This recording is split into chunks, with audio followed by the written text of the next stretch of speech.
I definitely feel like sometimes I feel these phantom symptoms because I'm, stressed about this idea that I could be sick. A couple of friends are choosing not to return to school, and I think a bit of anxiety. Hi, I'm Delaney Ruston, and this is the Screenagers Podcast, where we talk about how we help our kids be tech-wise and life-balanced. And today we're going to be talking about anxious feelings and our kids and teens when it comes to school. This spring, more schools are returning to campus, at least part-time and some full-time. To address this topic, I spoke with two psychologists. They're both authors and specialize in kids and teens. One is Dr. Elizabeth Englander, a researcher, and the other is Dr. Laura Kastner, a clinical practitioner. Here's Elizabeth Englander. Kids thrive, as we all know, on stability and consistency, and their entire world got taken upside down and shook by the heels. I was talking with a mom just the other day who had a third grader who, the school called and said she is just so worried about maybe making you sick or how you guys are doing without her there that she needs to come home. She's too worried today to be here. Here's Laura Kastner. Those that I was working with before COVID, for the most part, of course, if they're isolated, depressed, anxious, have school issues and so forth, it's just intensified that. That's why the rate has gone up. Those that were just the worried were struggling a little bit, have really sort of shifted into the high risk group. We're all on a continuum. Almost all of us could develop a mental health problem. Research shows the majority of us could with enough stressors, and now we have enough stressors.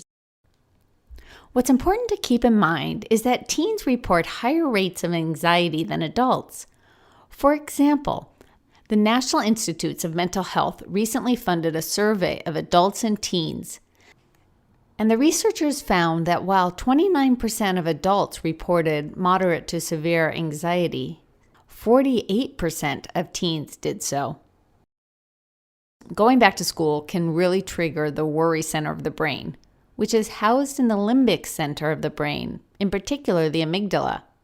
I asked Laura what she says to some of her kids and teens around anxious feelings. Thoughts and feelings aren't facts. It's a physiological state that tricks us into thinking it's a life-threatening situation.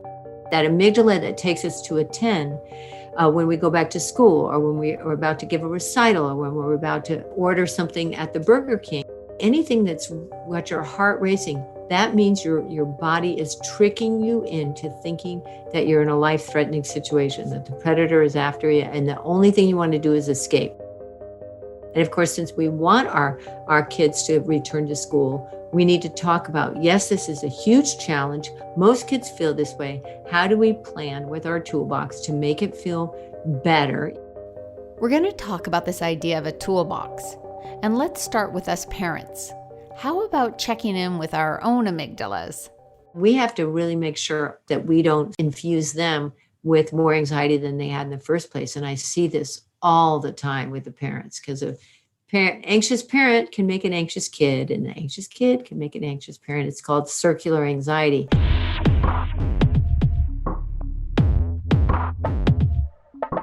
Dr. Englander has a new book out called The Insanely Awesome Post-Pandemic Playbook, a humorous mental health guide for kids. And one of the chapters talks about mixed feelings. How kids might be really excited to go back to school, and yet they might be having some really uncomfortable feelings as well. The idea that everybody is so eager for the end of this pandemic. Understandably, everybody is so excited to get back to school and back to life.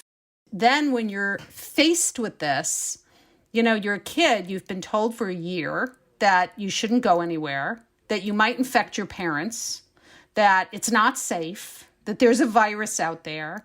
And now your mom, laces up your sneakers and says, you're going to school tomorrow. Isn't that great? And it's sort of like, whoa, what are you talking about? I mean, I am glad to be going back to school, but what about this virus? And what about infecting you?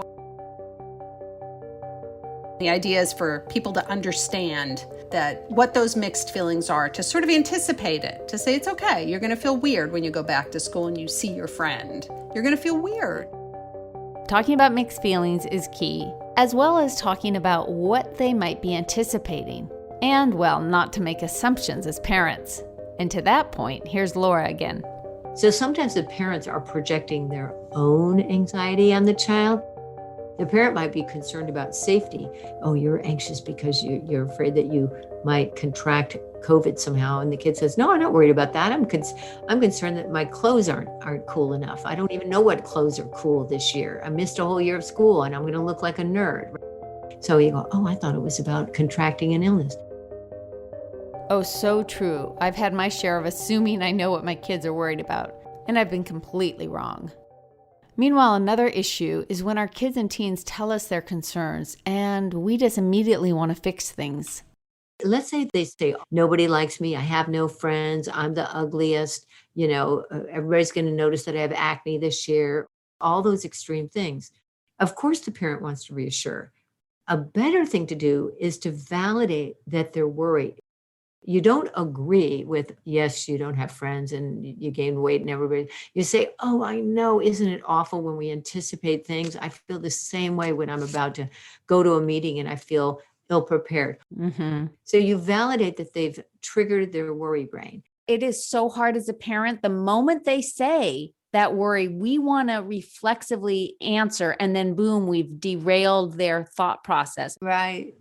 Sometimes when the kid starts to flood, the parent just wants to rescue them. It's a very natural response.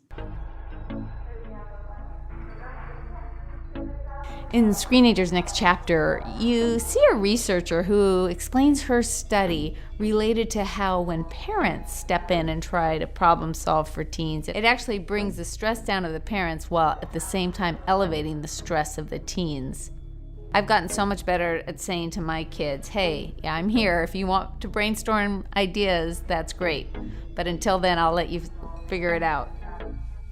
Let's say your child or teen does want your help in brainstorming. Laura shares some ideas here. Returning to school. Okay, do you want to go visit the school? Do you want to go with a friend in the morning?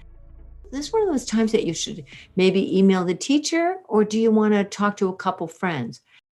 Do you want to arrange for an after-school thing just to sort of, have a detox after the day? Just asking good questions, I think, is part of the way to keep them talking.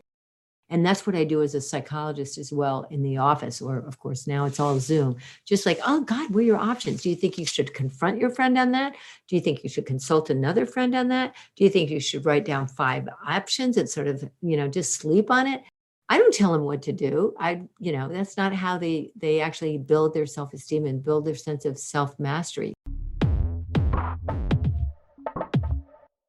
We all know that pushing our kids to talk when they don't want to can be really counterproductive. I work a lot with parents around how they can talk about something they're concerned about to model for their kids that it's okay to talk about what they're feeling. And what's also important is when our kids listen to us talk about things, for us to say, hey, I feel better having talked about it. Thank you so much. And there's an extra bonus here too, is that our kids get to feel useful and that they helped us. And it's not just them with anxious feelings, them the designated problem child, but this is human condition. And many of us are feeling a lot of anxious feelings right now. Here's Laura. By talking about your worries, you're activating circuits in the prefrontal cortex. You're getting your feelings out of the emotional zones of your brain. You form sentences and you feel better. And it seems like such a minor thing. Oh, just explain, say what you're feeling. I keep reading studies about when you actually name the emotion. And like you say, it comes to that prefrontal cortex, and that ability of the brain sets into motion. It literally is changing their abilities in that moment.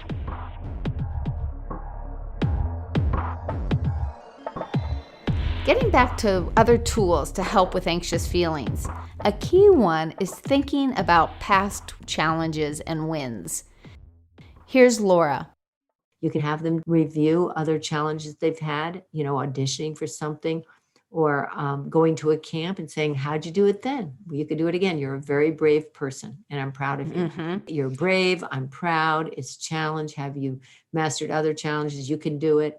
I love what you just said about having them reflect on times that they face similar or challenges in social situations. I was just working with a patient related to more about excessive alcohol use, but just having them write down times when they weren't using as much.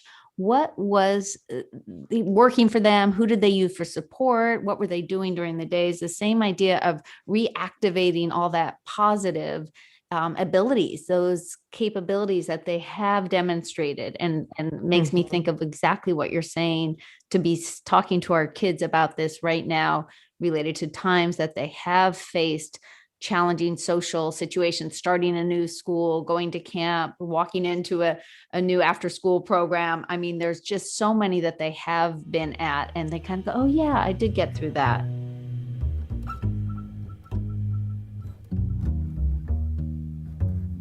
You know, when I talk with teens about anxiety, I sometimes talk about the idea of reframing. I let them know that sometimes to think of anxious feelings as an asset rather than a detriment can help them get through a challenging moment. An interesting research study put college students in 2 groups before going to give a presentation. They were all told that peers would see their presentations eventually, and this was to make sure that they were feeling anxious. One of the groups was directed to repeat to themselves, "I'm calm," before giving their presentation, while the other group was prompted to repeat the "I'm excited." The people rating the presentations didn't know what each presenter was told to do. The researchers found that if a person said, "I'm excited," they were more likely to be given a higher rating of the presentation and to feel good about their own performance. So there's just something about kind of harnessing that anxious feeling and trying to think about it in a new light.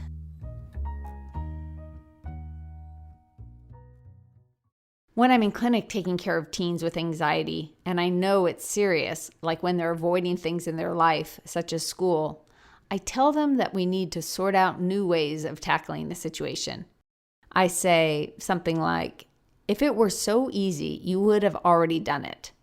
And I go on to talk about how really uncomfortable anxious feelings are. And doing this, my patients' eyes always light up because they really understand that I get how intensely uncomfortable anxious feelings can be.